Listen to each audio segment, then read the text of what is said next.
Hello दोस्तों, आपका स्वागत है हमारे YouTube चैनल फ्रेश फंडा में। आज हम लोग बात करेंगे SME section 8 division 1 subsection A part UG के कंटेंट्स के बारे में, जो कि वीडियो नंबर 7 है, यानी पार्ट नंबर 7 है। हम लोगों ने पार्ट नंबर 6 तक पिछले क्लासेस में कर चुके हैं।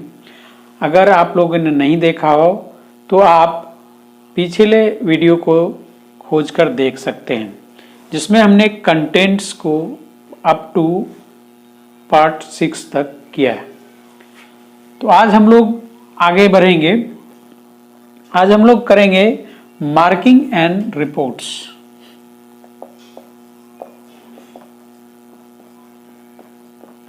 मार्किंग एंड रिपोर्ट्स, ये हमारा यूजी 115 टू यूजी 120 तक में कवर होता है। हम लोगों ने पिछले क्लासेस में बात कर ली फैब्रिकेशन इंस्पेक्शन तक। अब हम जब इंस्पेक्शन होता है तो उसके बाद उसका मार्किंग और रिपोर्ट्स बनते हैं। रिपोर्ट्स कैसे जनरेट होंगे, उसके क्या फॉर्मेट होंगे, किस तरीके से डाटा एंट्री किया जाएगा, क्या क्या इंपॉर्टेंट डाटा उस सीट में रहना चाहिए, वो हम कहाँ से रेफर करेंगे? UG 115 to 120। इसमें हमको मार्किंग एंड रिपोर्ट्स, इसमें हमें फॉर्मेट्स वगैरह मिल जाते हैं। तो अब चलते हैं हम यूजी 115 टू 120 क्या क्या दिया हुआ है। तो यूजी 115 में हमें जनरल स्टेटमेंट मिलेगा, जो कि जनरली हर एक जगह पे हम जब शुरू करते हैं, जहाँ से यूजी स्टार्टिंग है वहाँ पे हमें फर्स्ट जनरल स्टेटमेंट मिलता है। फिर यूजी 116 में हमको रिक्वायर्ड मार्किंग, यहाँ पर क्या मिलेगा? Required marking. हमें यूजी 115 में जनरल स्टेटमेंट मिलेगा किसके रिलेटेड? मार्किंग एंड रिपोर्ट्स के रिलेटेड। और यूजी 116 को रेफर करेंगे तो रिक्वायर्ड मार्किंग, उसमें क्या क्या मार्किंग होना चाहिए वो हमें यूजी 116 में मिल जाएगा। यूजी 117 में अगर हम जाएं तो यूजी 117 में certificates of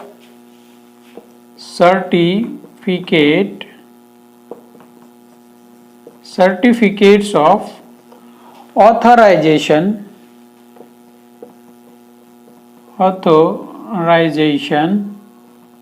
certificate of authorization and certificates of marking. Certificates of marking, ये दोनों चीज हमको कहाँ पे मिलेगा?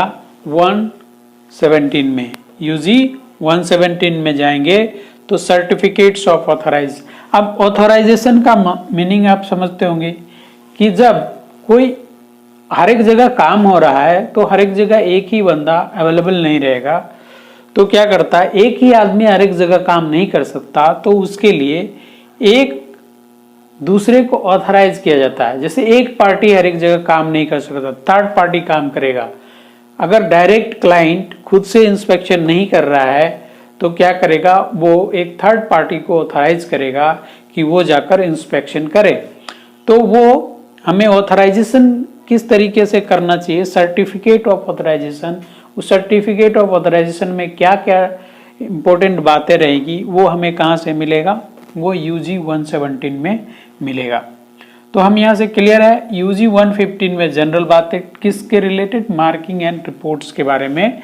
116 में मिलेगा रिक्वायर्ड मार्किंग, और 117 में जाएंगे तो certificate of authorization and certificate of marking मिलेगा। यूजी 119 में जाएंगे, 118 में यूजी 118 में जाएंगे मेथड्स ऑफ मार्किंग। यहाँ पर क्या मिल जाएगा, मेथड्स ऑफ मार्किंग। अब देखिए यहाँ पे समझने वाली बात है, पहले जनरल स्टेटमेंट है, क्या रिक्वायर्ड है मार्किंग के लिए, फिर कौन करेगा मार्किंग, उसके लिए सर्टिफिकेट ऑथराइजेशन कर रहे हैं, फिर उसके बाद कैसे करेगा मार्किंग। तो कैसे करेगा मार्किंग वो यूजी 118 में दिया गया है, इसके लिए वहां पर मेथड्स ऑफ मार्किंग आपको मिलेगा। अब यूजी हम 119 में जाएंगे तो हमको क्या मिलेगा, नेम प्लेट्स।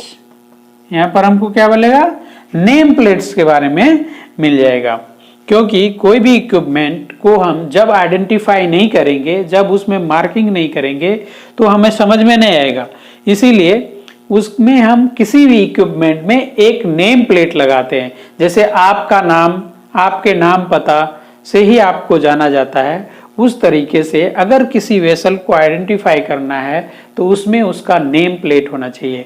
नेम प्लेट में क्या क्या होना चाहिए, उसमें जो भी रिक्वायरमेंट, क्या क्या स्पेसिफिक डेटा उसमें लिखना है, वो डाटा हमको कहाँ से मिलेगा, यूजी 119 को रेफर करेंगे तो उसमें हमको दिया रहेगा कि उसमें क्या क्या मेंशन करना है। उसमें एसएमई सेक्शन 8 से बना है, डिवीजन 1 से बना है, वो रेफर करना है। उसमें क्या डाटा कितना, उसमें प्रेशर होना चाहिए, अलाउएबल प्रेशर होना चाहिए, और बहुत सारे उसमें इंपॉर्टेंट डाटा जो होते हैं उसमें दिया हुआ है। तो हम नेम प्लेट में क्या क्या लिखेंगे वो कहाँ से हम रेफर करेंगे, वो हम करेंगे रेफर यूजी 119 से। बहुत ही इंपॉर्टेंट बात है ये, यूजी 119 बहुत ही इंपॉर्टेंट है, इसलिए आप इसको याद रखने का कोशिश करें और बार बार रिपीट करें ताकि आपको ये याद हो जाए। ठीक है, तो आप समझ गए, ये यूजी 119 तक की बात है जिसमें हम नेम प्लेट में डाटा क्या क्या लिखना है वो हम लिखेंगे। अब हम बात करते यूजी 120 की। यूजी 120 में डाटा रिपोर्ट्स है, डाटा रिपोर्ट्स मिलेगा। यूजी 120 में क्या मिलेगा, डाटा रिपोर्ट्स। रिपोर्ट्स में क्या क्या डाटा एंट्री है, डेटा क्या क्या डालना है वो हमको क्लियरली इसमें मिलेगा। और हमेशा जब भी आप रिपोर्ट जनरेट करें तो एसएमई सेक्शन के 8 डिवीजन 1 और यूजी 120 के हिसाब से ही रिपोर्ट जनरेट करें, उसमें जो जो रिक्वायरमेंट है उसको फुलफिल करें। अगर आप अपने मन से कुछ भी रिपोर्ट में डाल देते हैं तो वो रिलेवेंट नहीं होगा, क्योंकि एक इंस्पेक्टर को, एक क्लाइंट को क्या रिक्वायरमेंट है वो एक इंटरनेशनल स्टैंडर्ड के द्वारा ही फॉलो किया जाता है और गाइड किया जाता है। इसलिए जब भी आप काम करें तो इंटरनेशनल स्टैंडर्ड को बाईपास नहीं करें, अपने मर्जी से कुछ भी डाटा एंट्री नहीं करें। जो भी डाटा रिक्वायरमेंट है वो SME section 8 division 1 subsection A part UG का 120 नंबर देखें और वहां डाटा का जो रिपोर्ट्स रहेगा, नेम प्लेट में भी उसी तरह से बेफालतू का, बेमतलब का चीजें नहीं लिखें। जो स्पेसिफिकली रिक्वायर्ड है बस उतने ही डाटा उसमें एंट्री करें, लिखें। तो आपको मार्किंग एंड रिपोर्ट्स के बारे में क्लियर आइडिया हो जाएगा। वो कहां से कहां तक मिलेगा, यूजी 115 से यूजी 120 तक आप जब देखेंगे तो आपको मार्किंग एंड रिपोर्ट्स का डाटा क्लियरली मिल जाएगा। तब अब हम चलते हैं ओवर प्रेशर प्रोटेक्शन। अब हम देखते हैं over pressure protection. Over pressure protection का मतलब क्या हुआ, आप यहां से साफ क्लियर हो रहा है कि प्रेशर जो है एक्स्ट्रा लग जाए। अब काम कर रहे हैं उस दौरान में कोई भी इक्विपमेंट अगर खराब है, मान ले कि वो डिटेक्ट नहीं कर रहा है और उस केस में प्रेशर इंक्रीज कर रहा है, प्रेशर गेज आपका काम नहीं कर रहा है, स्टक हो गया, उसमें एयर लॉक हो गया और उसका नीडल बढ़ नहीं रहा है, लेकिन हम प्रेशर हाइड्रो टेस्टिंग कर रहे हैं, उस केस में हम प्रेशर को बढ़ाए जा रहे हैं। जब हम प्रेशर बढ़ाते जाएंगे तो वो क्या हो गया, ओवर प्रेशर हो जाएगा। या फिर कहीं पे जहां पर वर्किंग है, वर्किंग एनवायरनमेंट में कुछ ऐसा कॉज हो गया जिसके चलते हमारा प्रेशर इंडिकेटर इंडिकेट नहीं करता है, लेकिन इक्विपमेंट में हमारा प्रेशर इंक्रीज करते जा रहा है, तो उस केस में हमारे उस इक्विपमेंट में क्या हो जाएगा, ओवर प्रेशर हो जाएगा। प्रेशर जितना रिक्वायर्ड है उससे ज्यादा, वर्किंग प्रेशर जितना चाहिए उससे ज्यादा प्रेशर हो जाता है, तो वो ओवर प्रेशर हो। अब जब ओवर प्रेशर हो जाएगा तो श्योर है कि वहां पर डैमेज हो जाएगा, क्योंकि प्रेशर जैसे इंक्रीज करेगा उसमें डिस्ट्रक्टिव नेचर आ जाता है, उसमें एनर्जी बढ़ता है और एनर्जी के चलते वो डिस्ट्रक्ट होता है। तो उसके लिए हमको क्या करना पड़ेगा, प्रोटेक्शन करना पड़ेगा। अब उस प्रोटेक्शन के लिए हम बहुत सारे सिस्टम एलिमेंट्स, इलेक्ट्रॉनिक्स इक्विपमेंट्स वगैरह वगैरह डालते हैं, ताकि हमको अलार्म मिल जाए, अलार्म मिल जाए कि भाई हमें ओवर प्रेशर हो गया इक्विपमेंट में, और उसको हम उस पर हम वर्क करें, उसका जो रूट कॉज फाइंड करें, कहाँ क्यों क्या प्रॉब्लम हुआ। तो उसके लिए हमको इस चीज को फाइंड करने के लिए हमको एसएमई सेक्शन ने भी रेफरेंस दिया है। तो यूजी 125 से यूजी 140 तक, यूजी 125 टू यूजी 140 तक, ये हमको क्या बताता है कि ओवर प्रेशर से कैसे प्रोटेक्ट किया जा सकता है। इक्विपमेंट को आपको प्रोटेक्ट करना है, तो ओवर प्रेशर से आप कैसे प्रोटेक्ट कर पाएंगे अपने इक्विपमेंट को। तो हम बात करें यूजी 120 की, 125 की। यूजी 125 में क्या रहेगा, जनरल स्टेटमेंट रहेगा, जनरल बातें। जैसे देखिए यूजी 115 में भी जनरल बातें हैं, उसी तरह ओवर प्रेशर प्रोटेक्शन से रिलेटेड जितने भी जनरल बातें रहेगी वह यूजी 125 में डिस्क्राइब किया रहेगा। अब हम बात करें यूजी 126 की। अभी हम बार बार कह रहे हैं कि अभी हम ओनली कंटेंट्स पे ध्यान दे रहे हैं, कंटेंट्स में किस पार्ट में क्या चीज दिया हुआ है ये आपको अच्छी तरह पता होना चाहिए। अगर ये आपको अच्छी तरह पता है तो आपको एसएमई सेक्शन रेफर करने में किसी भी तरह की परेशानी नहीं होगी, और बहुत ही आसानी से आप कोई भी चीज, स्टैंडर्ड की कोई भी रिक्वायरमेंट बहुत ही आसानी से आप सर्च कर पाएंगे, आप में कॉन्फिडेंस लेवल ज्यादा रहेगा। इसलिए पहले कंटेंट्स पे आप ध्यान दें, कंटेंट्स पे ध्यान दें और उन यूजी को याद रखें जिससे वो रिलेटेड है। जो आपका रिक्वायरमेंट है वो किस यूजी में है वो आपको पता होना चाहिए। अगर वो आपको पता है तो बहुत ही आसानी से आप अपने काम को कर सकते हैं। तो यूजी 125 में क्या है, जनरल स्टेटमेंट। जनरल स्टेटमेंट किससे रिलेटेड है, ओवर प्रेशर प्रोटेक्शन से। अब हम यूजी 126 की बात करें। यूजी 126 में प्रेशर रिलीफ वाल्व है, प्रेशर रिलीफ वाल्व है। मैं अभी आपको बताया ही कि जब ओवर प्रेशर रहेगा तो उसके प्रोटेक्शन के लिए हमको इलेक्ट्रॉनिक सिस्टम की जरूरत पड़ती है, क्योंकि अगर इलेक्ट्रॉनिक सिस्टम इस्तेमाल नहीं करेंगे तो हमारा वो आइडेंटिफाई नहीं होगा और ब्रस्ट होगा। यहाँ पर देखिए यूजी 126 में प्रेशर रिलीव वाल्व, इससे पता ही चलता है कि रिलीव मींस कि निकाल देता है, जब भी एक्स्ट्रा प्रेशर आता है तो उसको छोड़ देता है, ऐसा रिलीफ करने वाला एक वाल्व है जो यूजी 126 में दिया गया है। ये प्रेशर रिलीफ वाल्व है। जब भी एक्स्ट्रा एक सेट प्रेशर रहेगा, उस सेट प्रेशर से जैसे ही एक्स्ट्रा प्रेशर होगा तुरंत वो प्रेशर रिलीज कर देगा, तो हमारा इक्विपमेंट सेफ रहेगा। ये बहुत ही इंपॉर्टेंट पार्ट है।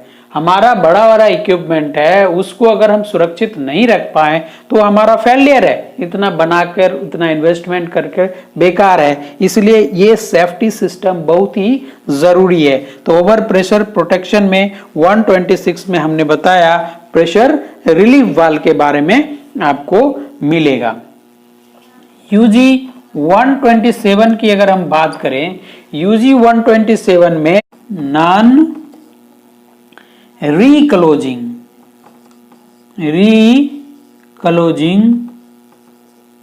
प्रेशर रिलीफ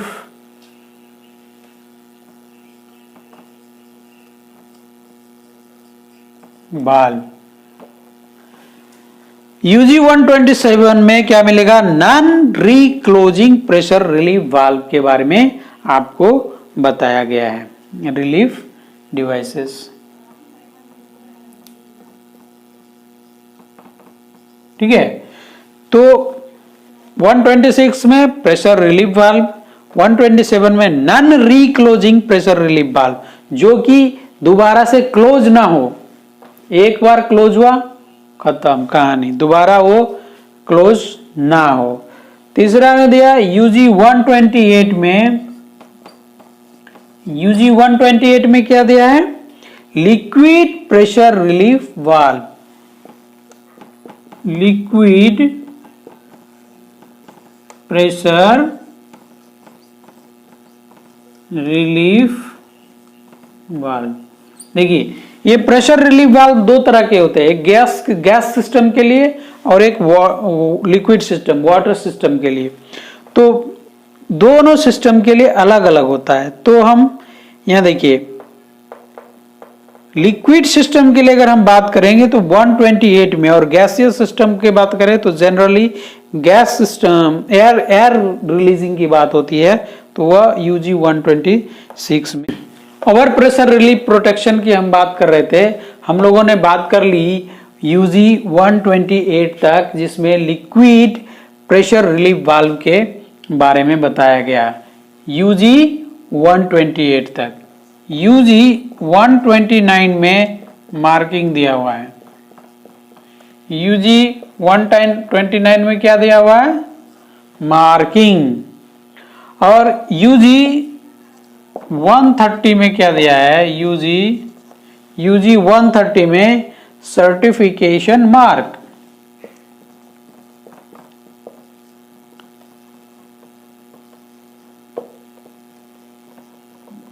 यूजी 130, यूजी 131 में दिया है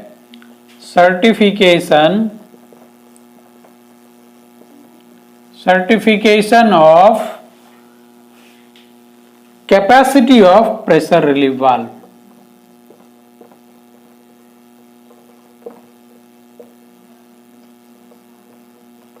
प्रेशर रिलीफ वाल्व।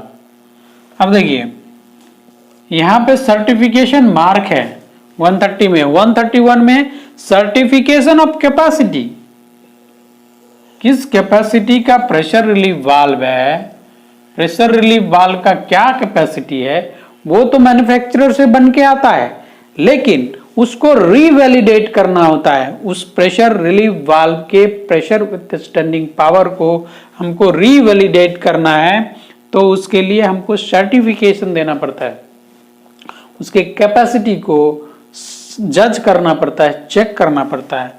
तो वो हम सर्टिफाई कैसे करते हैं, उसके लिए क्या क्राइटेरिया होना चाहिए, उसके लिए हम यूजी 131 रेफर करते हैं। यूजी 131 क्या किसके लिए रेफर करते हैं, certification of pressure relief valve capacity, जो कि ऑलरेडी वो मैन्युफैक्चरर से बनकर आया है, उसको हम सर्टिफाई करते हैं कि वो करेक्ट है कि नहीं है। तो उसके लिए हम यूजी 131 रेफर करते हैं। यूजी 132 में हम certification capacity of pressure relief valve in with non reclosing pressure relief valve. अब इसमें हम प्रेशर रिलीफ वाल्व की बात किए, अब हम certification of capacity of pressure relief valve non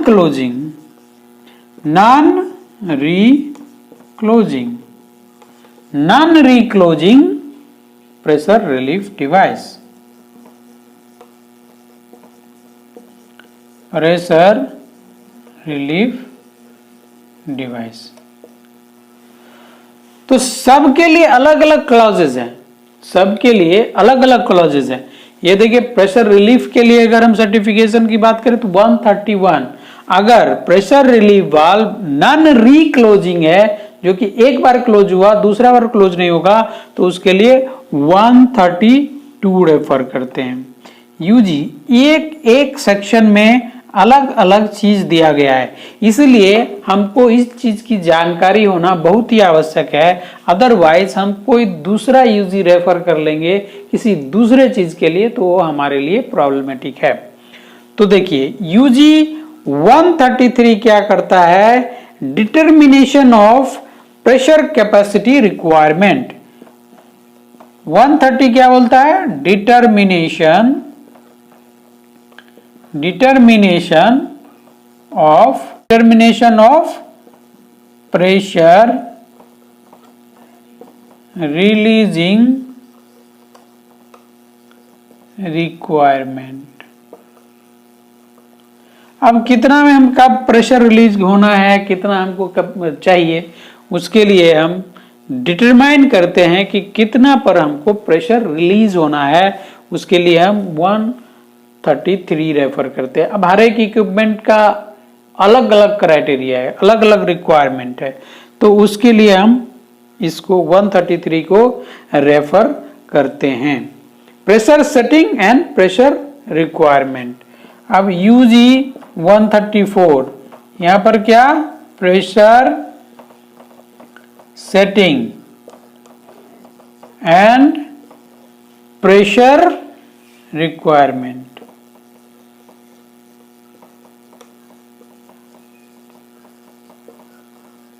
किस इक्विपमेंट के लिए कितना पर प्रेशर सेटिंग होना चाहिए, कितना पर उसका प्रेशर का रिक्वायरमेंट है, ये हमको क्या किस में मिलेगा, 134 में। यूजी 135 में क्या दिया है, इंस्टॉलेशन के बारे में बता रहा है, ये 135 में।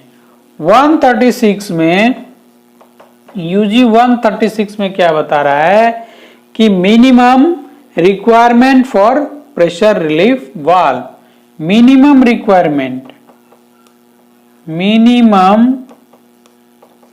रिक्वायरमेंट एक इक्विपमेंट में कितना रिक्वायरमेंट, एक इक्विपमेंट में कितना प्रेशर रिलीफ वाल्व चाहिए, उसके लिए हमें यूजी 136 देखना है।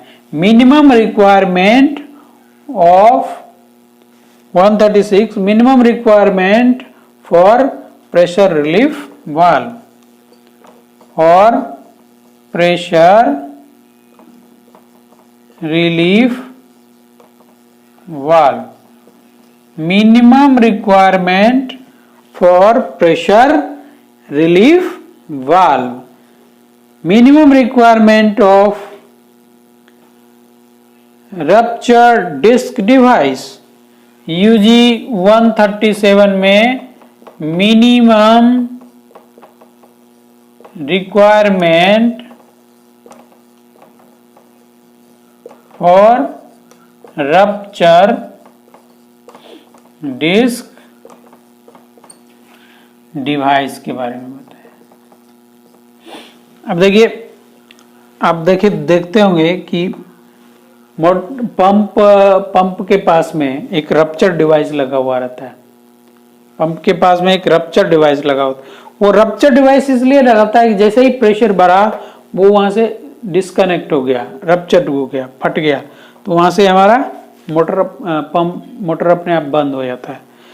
तो ये सारी मिनिमम रिक्वायरमेंट, कितना एक डिवाइस रप्चर डिवाइस इक्विपमेंट में कितना मिनिमम रप्चर डिवाइस लगना चाहिए, ये सब कहां से देख पाएंगे, यूजी 137 से।